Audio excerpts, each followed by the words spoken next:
The London West End DIY walking tour lets you see as many London attractions, and in as little time, as is possible.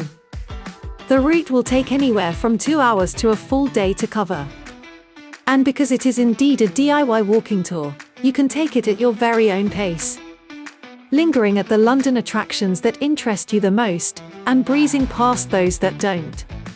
Stopping to eat or drink where, when, and for as long as you like, and with over 60 places to stop and eat or drink along the route, a pit stop is always just a few steps away. Plus, as attractions are visited in a specific order, absolutely none of your valuable London time is wasted by backtracking, allowing you to make the best use of your limited London time, with as little effort needed as is possible. So relax, and really enjoy your London visit on a DIY walking tour.